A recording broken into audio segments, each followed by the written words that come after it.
"Can you pretend to be my brother?" The single dad CEO said, "For tonight, yes." Harry Vale had been asked many strange things in hotel hallways. Investors had asked him to save failing projects. Reporters had asked him to explain grief in one sentence. His 9-year-old son had once asked whether robots could miss people if they were programmed correctly. But this was new. The woman standing in front of him looked like she regretted the question before it finished leaving her mouth. She was breathing too fast, one hand gripping the strap of a cheap black clutch, the other smoothing the side of a navy dress that had clearly been ironed with hope more than money. Behind her, through the open ballroom doors, a private school fundraiser glittered with champagne glasses, white tablecloths, and parents who knew how to make kindness sound like an evaluation. Harry had stepped into the hallway to take a call from Noah. His son's had been small and flat on the phone. "You said you'd be home before I fell asleep." Harry had looked down at his tuxedo shoes, guilt pressing behind his ribs. "I know. The event is running late. You always say events run late." That was where the call had ended. Not with anger, not with tears. Just the quiet click of a child who had learned not to expect too much. Harry was still staring at the dark screen when the woman backed into him.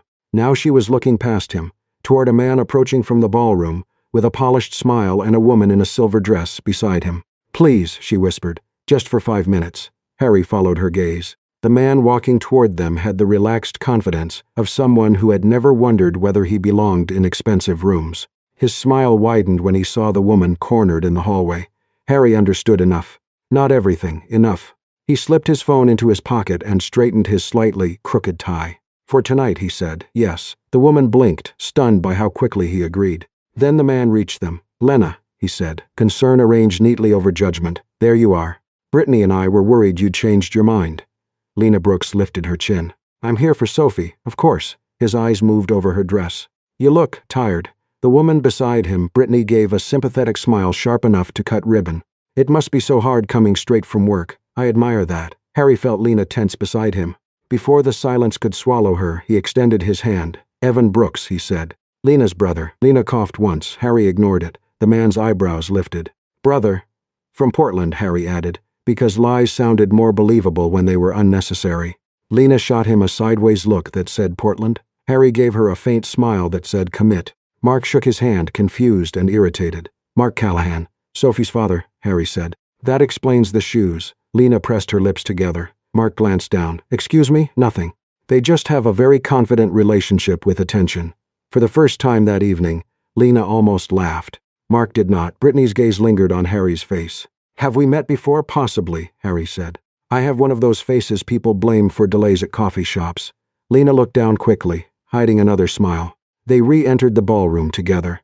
The fundraiser was being held in one of Seattle's old luxury hotels, the kind with chandeliers shaped like frozen rain and carpet thick enough to silence discomfort. Lena had arrived late after managing the night shift at a smaller hotel across town. She had changed in the employee restroom, pinned her hair in the mirror, and told herself she could survive 2 hours for Sophie. Her daughter's painting had been chosen for the student auction. That was why she came. Not for Mark, not for Brittany. Not for the mothers wearing pearls and soft cashmere who spoke about scholarships as if poverty were an inspiring seasonal theme. Across the room, Sophie stood beside her small canvas, hands folded in front of her green dress. She was 7, with serious eyes and hair Lena had braided in the morning before school. When she spotted her mother, her face brightened, then faltered as she saw Mark and Brittany beside her. Sophie was old enough now to notice tone, old enough to understand when adults smiled at Lena, like she was a problem they were too polite to name. Lena hated that most of all. Mark leaned close as they moved toward the auction display. "You know, if tuition is being too much, we should talk realistically." Lena kept her voice level. "Not tonight. I'm only thinking about Sophie." Brittany touched Lena's arm lightly. "There are hardship funds. I know someone on the committee. They're very discreet." Lena felt heat rise in her face. Harry saw it. He also saw Sophie watching. The auctioneer began introducing the student artwork. When Sophie's painting came up, Mark smiled in a way that made Lena uneasy. It was a watercolor of a strange, beautiful house with many doors, each painted a different color.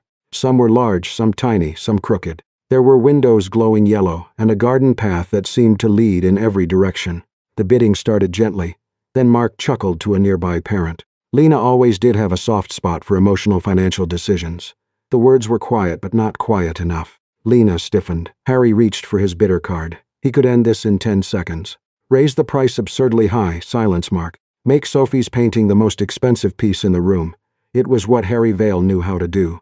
Write the check, solve the problem, control the room. But Lena's eyes caught his. No, not pleading. Warning, do not make me smaller by making yourself bigger. Harry lowered the card. Instead, he stepped towards Sophie and crouched slightly so he was at her level. This is an impressive house, he said. Can you tell me why it has so many doors? The room quieted, because wealthy adults loved few things more than a child saying something meaningful in formal wear. Sophie looked at Lena first. Lena nodded. Then Sophie looked at the painting. It's for people who don't know which door they're allowed to use, she said. So there are lots of doors. That way nobody has to feel locked outside. No one spoke. Even Mark seemed briefly stripped of commentary. The auctioneer lowered his paper. Lena's eyes filled before she could stop them. Harry stood slowly. He had entered the evening as a stranger playing a role, a fake brother, a convenient lie in a tuxedo, but looking at Lena he no longer saw a woman who needed rescuing. He saw a mother fighting to stay dignified in a room determined to measure her. And Lena, watching Harry step back instead of taking over, understood something too. Maybe this man was rich. Maybe he was smooth and strange and far too good at lying about Portland. But he had just done what no one in that room had done all night. He had stood beside her without making her disappear. For the next 40 minutes, Harry Vale became Evan Brooks from Portland. He did it with such quiet confidence that Lena almost forgot she had invented him in a hallway out of panic. Almost. When one of the mothers asked how often he visited Seattle, Harry replied that he came whenever Lena needed someone to fix a cabinet, open a jar, or remind her that she had once tried to cut her own bangs with kitchen scissors. Lena nearly choked on her water. That was one time, she said, playing along. Harry nodded solemnly. A tragic time, Sophie giggled. That small sound loosened something inside Lena's chest. For most of the evening, Sophie had stood near her painting like a tiny guard protecting something fragile. But with Harry she relaxed. He did not talk over her. He did not bend down in that exaggerated way adults used when pretending children were adorable decorations. He asked what color door was the safest one. Sophie told him the yellow door was for people who were scared, but pretending not to be. Harry looked at the painting for a long moment after that. Lena noticed. Something about Sophie's answer had reached him in a place he had not guarded well enough. My son used to draw spaceships with emergency exits on every side, he said quietly. Lena turned. You have a son? Harry's expression shifted, as if he had accidentally stepped out of character. He's 9. Before Lena could ask more, Harry's phone vibrated. The name on the screen made his face soften and tighten at the same time. He stepped toward the hallway to answer, but not far enough that Lena missed the change in his voice. Noah, hey buddy, a pause, I know. I said I'd be home earlier. Another pause, longer. I can bring the robot kit tomorrow. Lena heard enough. Not the child's words, but the shape of them. Disappointment had a sound even through silence. Harry rubbed his forehead. No, I'm not trying to buy my way out of it. But his tone said he knew that was exactly what he had been doing. He ended the call a moment later and stood in the hallway looking at the dark phone screen. Lena joined him, partly because she needed air, partly because she recognized the face of a parent who had run out of good answers. You know, she said gently, kids don't always need gifts. Harry glanced at her. She shrugged. Sometimes they just want you home before they fall asleep. The words landed harder than she expected. For a second, Harry looked almost offended. Then the defensiveness passed, leaving only tired honesty. My wife died 3 years ago, he said. Lena went still. I'm sorry. He nodded once, not dismissing the sympathy, but not inviting it to sit down either. Noah was 6. For a while I thought if I could keep everything else perfect, he'd hurt less. The best school, the best therapist, the best room, the newest kits, the safest schedule. But not you, Lena said softly. Harry gave a faint, painful smile. Not enough of me. Lena looked back through the ballroom doors, where Sophie was explaining her painting to an older couple. I get that, she said, not the same way. But I get trying to prove you're enough with everything except rest. Harry studied her. Mark, he asked. Lena exhaled. We got married too young. I got pregnant. Dropped out of interior design. He always made it sound like he was the practical one, and I was the emotional one. She laughed without humor. Funny thing is, I handled the bills, the doctor appointments, the school forms, the bedtime fevers. But because he had the better job, he got to call himself stable. Harry's jaw tightened. Lena saw it and lifted a warning finger. Don't go rich man with a plan on me. I wasn't. You were thinking very loudly. That made him smile despite himself.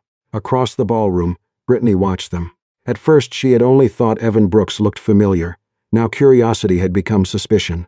She typed into her phone, searching combinations: Seattle Tech CEO tuxedo, Valeworks founder, smart home construction gala. Then she found him, Harry Vale of Valeworks, widowed father. One of the major donors the fundraiser committee had spent months hoping to impress. Brittany looked up from the screen, her eyes narrowing. Evan Brooks from Portland was not Lena's brother.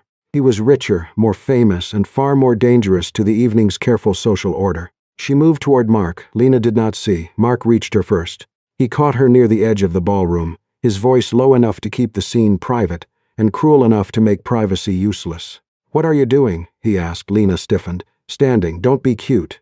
That man is not your brother." Her stomach dropped. Mark stepped closer. "Are you trying to embarrass me, or is this some new strategy? Bring a wealthy man to school events and hope people forget you're barely keeping up." Lena's face went hot. "Stop. No, you stop. Because if you keep acting unstable, I'm going to have to reconsider whether our current custody arrangement is really best for Sophie." The words hit her exactly where he aimed them. For a moment the ballroom blurred. Not Sophie. Anything but Sophie. Harry had heard enough. He appeared beside Lena, all calm posture and sharpened eyes. There was a version of him that could have ended Mark with one sentence. One name, one truth. He could have become Harry Vale in front of everyone and made Mark shrink beneath the weight of it. Lena saw that intention form. She touched his sleeve. Barely. No. Harry looked at her. She did not want to win by borrowing his power. She did not want Mark silenced because a richer man had entered the room. So Harry stayed Evan. Or perhaps, for the first time that night, he stayed simply himself. He looked at Mark and spoke evenly. "Threatening of mother with her child doesn't make you look responsible. It makes you look afraid of losing control." Mark's face hardened. "This is none of your business. You made it everyone's business when you used Sophie as leverage." Lena's breath shook, but she did not step back. For once, someone stood beside her without speaking over her. Mark glanced toward the ballroom, aware now that a few people had begun to watch. His polished expression returned, but not completely. "This isn't over," he said. "No," Lena replied, surprising herself. "But this conversation is." Mark walked away. Harry did not touch Lena. He did not ask if she was all right, because they both knew she wasn't. He simply stood there until she could breathe normally again. After a moment, Lena looked at him. "Thank you," Harry nodded. "But don't make me your redemption project," she added. He seemed to absorb that carefully. Then he said, "I think tonight I'm learning the difference between helping and taking over." Lena looked through the ballroom doors, where Sophie was smiling beside her painting. "So am I," she said. Behind them, Brittany slipped her phone into her clutch, and the truth waited, bright and dangerous, for the right moment to enter the room. The auction began with practiced warmth. A woman in pearls stepped onto the small stage at the front of the ballroom and tapped the microphone twice. The room quieted into polite attention, champagne glasses lowered. Parents turned from private conversations to public generosity. On the screen behind the stage, photographs of student artwork appeared one by one. Lena stood near Sophie's painting with one hand on her daughter's shoulder. She should have felt proud. Instead, she felt the lie breathing beside her. Harry was still there, calm and composed, playing the role of Evan Brooks from Portland, with a level of skill that would have been funny if Lena's nerves had not been fraying by the second. Every time someone called him her brother, shame moved through her in a fresh little wave. She had wanted 5 minutes. Just enough time to keep Mark from making her feel small in front of Sophie. But lies Lena was learning did not stay the size you needed them to be. Across the ballroom, Brittany leaned close to the PTA chair, a woman named Caroline Myers who smiled like she chaired committees in her sleep. Brittany said very little. She only showed Caroline something on her phone, a photo, a headline. "Harry Vale, CEO of Valeworks." Caroline's eyes widened. Within minutes, the information moved through the wealthiest corner of the room like perfume. Quietly, invisibly, everywhere at once, Lena noticed the change before she understood it. People began looking at Harry differently, not as the mildly amusing brother of a tired single mother, but as an opportunity standing too close to the dessert table. Then Caroline returned to the microphone. Her smile had sharpened. "And before we continue with our student auction, we have a very special surprise tonight. It appears Mr. Harry Vale of Valeworks is with us." The room turned. Lena's stomach dropped. Harry became very still. Beside the stage, Mark looked from Caroline to Harry, then to Lena. Understanding arrived on his face slowly, then cruelly. His smile was almost soft with satisfaction. The fake brother was not a brother. He was a CEO, and Lena had brought him into the room wearing a lie. Caroline lifted a hand toward Harry. "Mr. Vale, would you be willing to say a few words?" Every eye moved to him, then to Lena. Sophie's fingers tightened around her mother's hand. Harry could have saved it. Lena knew that immediately. Men like Harry had a talent for turning disasters into charming misunderstandings. He could have laughed, claimed privacy, spun the lie into something harmless. He could have made himself the center of the room, and everyone would have let him. But he did not move. He looked at Lena, not asking permission to rescue her, asking what she wanted to teach her daughter next. Lena felt heat flood her face. Her throat tightened. For one terrible second, all she wanted was to disappear behind him and let the richer, calmer person explain everything away. Then she saw Sophie, 7 years old, scared, watching her mother with a look that made Lena understand the cost of one more lie. If Lena let Harry cover for her now, Sophie would learn that her mother's dignity needed a wealthy man to defend it. Lena released Sophie's hand gently. Then she walked toward the stage. The room seemed to stretch with every step. Her thrift store dress suddenly felt too thin. Her shoes hurt, her pulse beat in her ears. Caroline blinked when Lena reached for the microphone, but she handed it over because the room had already sensed drama, and polite people loved drama when it wore formal clothes. Lena looked out at the parents, teachers, donors, Mark, Brittany, Harry, and finally Sophie. Her voice shook at first. She admitted that Harry Vale was not her brother. She had met him in the hallway less than an hour earlier. She had asked him to pretend because she was embarrassed, overwhelmed, and afraid of being judged. A few people shifted uncomfortably. Lena kept going. She said she had been wrong to lie. She was not proud of it.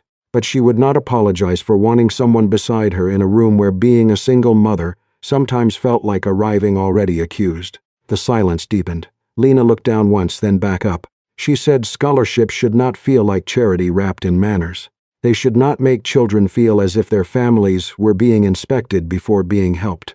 And children like Sophie should not have to stand beside their artwork while adults whispered about whether their mothers were stable, respectable, or poor in the correct way. Mark's face hardened. Brittany looked away. Lena's voice steadied as she finished. She said Sophie had painted a house with many doors because children understood something adults often forgot. Belonging should not depend on which entrance someone thinks you deserve. When Lena stepped back, no one clapped at first. The room was too stunned. Then a teacher near the back began. A small, uncertain sound. Another person joined. Then another. Not everyone. Some faces remained tight with discomfort. But Lena had not spoken to win the room. She had spoken so Sophie would never think shame was the family inheritance. Harry walked to the stage after her. He did not take the microphone like a man claiming attention. He took it quietly, almost reluctantly. He confirmed his name was Harry Vale. Then he said the important part of the evening was not that a CEO had appeared at a school fundraiser under a fake name. The important part was that a decent mother had felt she needed to invent a brother to be treated with basic respect. He did not announce a giant donation. He did not turn the moment into a Valeworks headline. He simply looked around the ballroom and said that generosity which makes people feel smaller is only another form of power. This time the silence was heavier and cleaner. When he stepped away, Lena could finally breathe. But Mark was waiting near the side exit. His embarrassment had curdled into anger. He kept his voice low, but Sophie was close enough to hear. He said the lie would be useful in court. He said a judge might be interested in a mother who brought strange men into school events and invented family members. He said Sophie needed stability, not performances. Sophie's face crumpled. Lena turned just in time to see her daughter's tears spill over. That hurt more than anything Mark had said.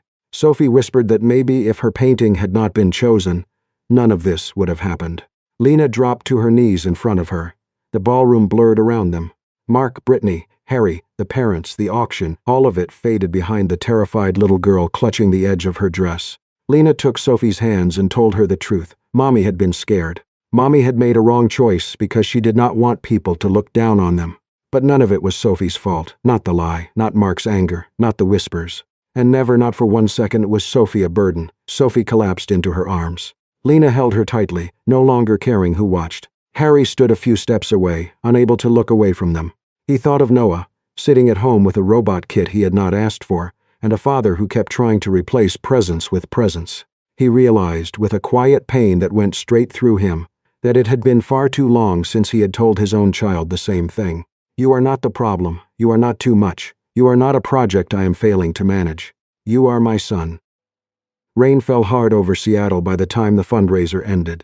Harry offered to drive Lena and Sophie home, not with the polished confidence of a man trying to take charge, but carefully, as if he knew the wrong tone could turn help into pressure.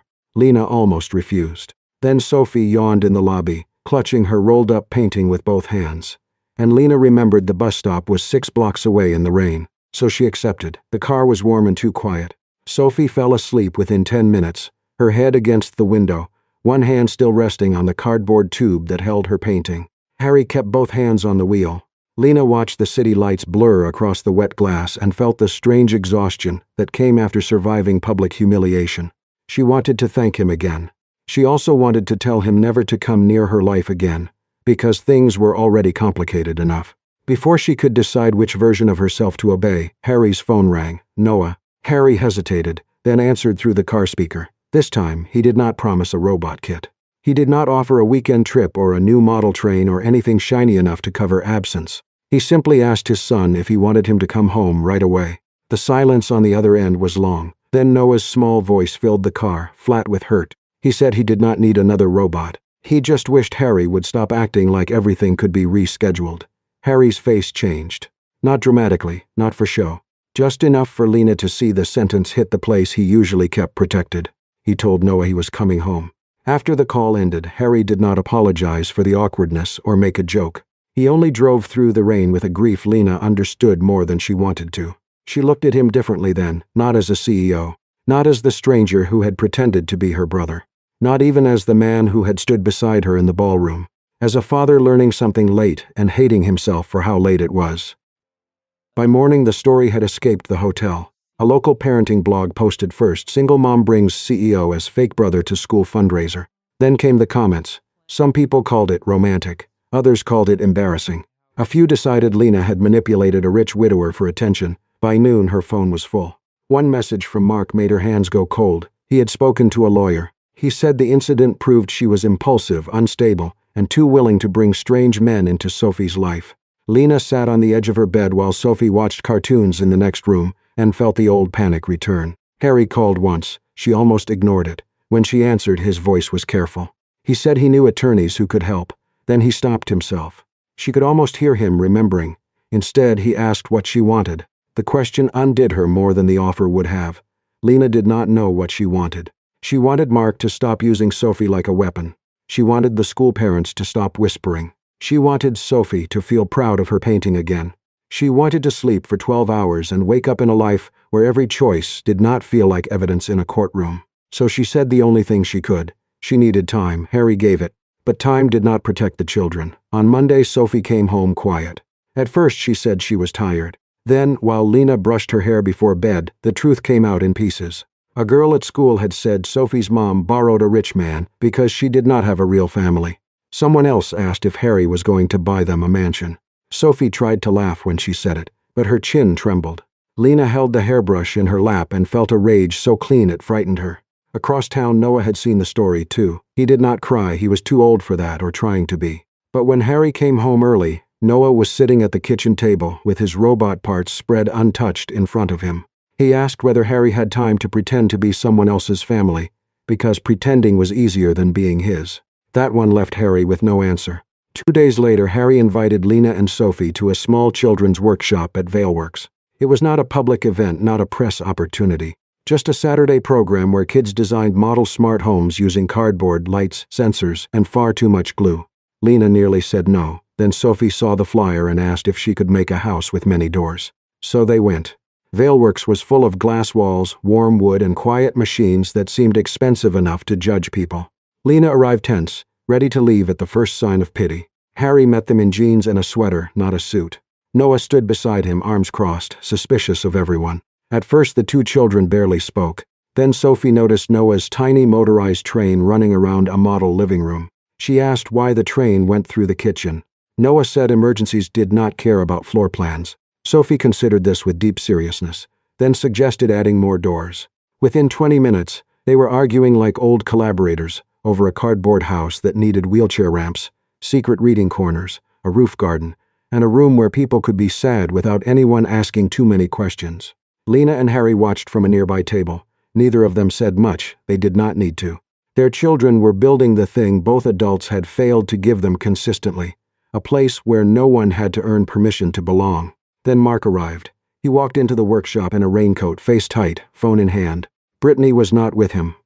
Without her polish, he looked less elegant and more afraid. He saw Sophie beside Noah, saw Harry standing near Lena, and his fear became anger.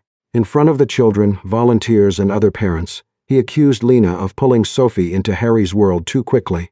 He said she was confusing their daughter, chasing attention, and proving exactly why custody needed to be revisited. Sophie went pale. Harry took one step forward, then stopped. Lena felt him stop. That mattered. Because for once, no one was taking the words out of her mouth. Her knees felt weak. Her hands were cold.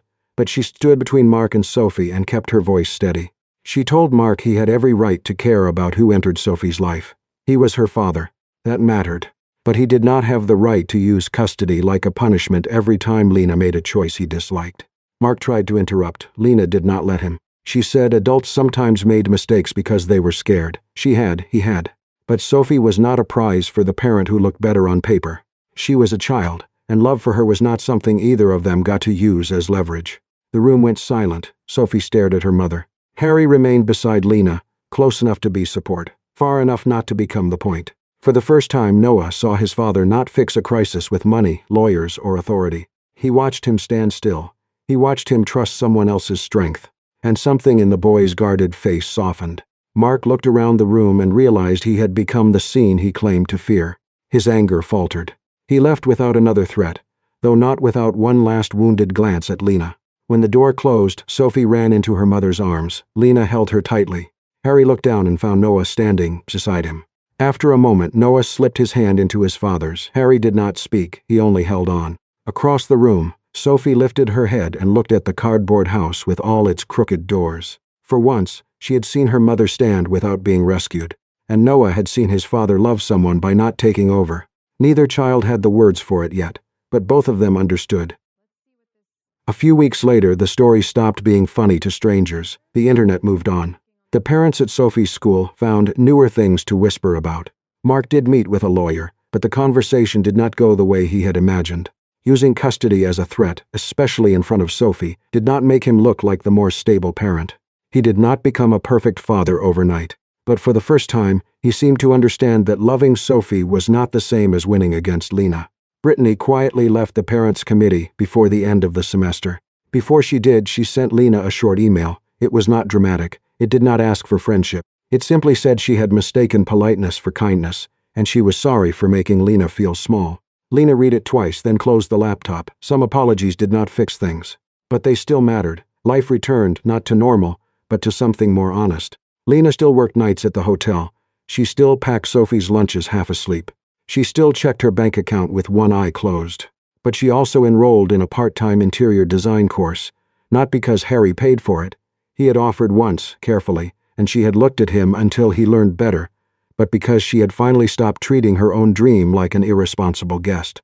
Harry changed too. He stopped treating fatherhood like a calendar problem.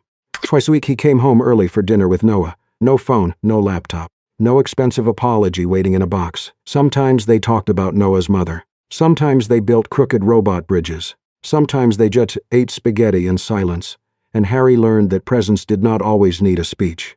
Lena and Harry did not rush. They texted about school forms, workshop schedules, Sophie's drawings, Noah's trains. Coffee after parent meetings became walks by the water.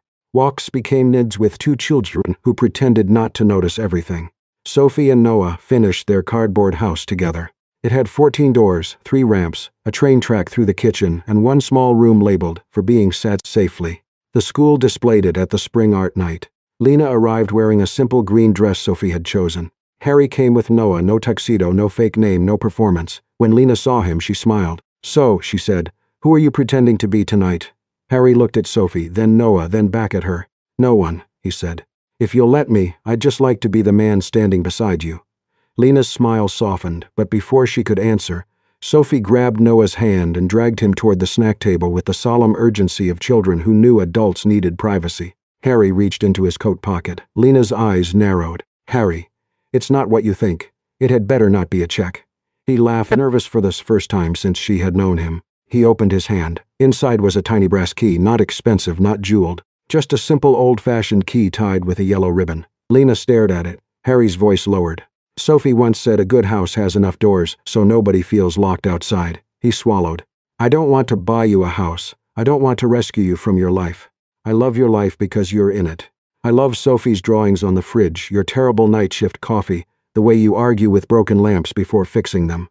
Lena's eyes filled. Harry continued quieter now. This key is to nothing yet. Just a promise that if one day we build something together, it will have every door you need. One for Sophie, one for Noah, one for the people we lost. One for the parts of us that are still scared. He stepped closer, but not too close. Then he knelt. Not in a grand public way, not as a CEO making a scene, just as a man asking a woman who had never wanted to be owned by anyone. Lena Brooks, he said, will you marry me someday? Not tonight. Not because we need a happy ending, but because I want to spend my life earning the right to stand beside you. Lena covered her mouth. Across the room, Sophie whispered far too loudly, Mom, say something before he gets knee problems. Lena laughed through her tears. Then she took the key. Yes, some days, slowly, with a lot of doors. Harry stood, and this time when he took her hand, it was not rescue. It was choice. Behind them, Sophie and Noah's cardboard house glowed under the school lights, crooked and imperfect and full of doors. And Lena finally understood. Family was not always the people who shared your blood, or the people who played a role for one night. Sometimes family began when someone could have walked away after the pretending ended, and chose, day after day, to stay.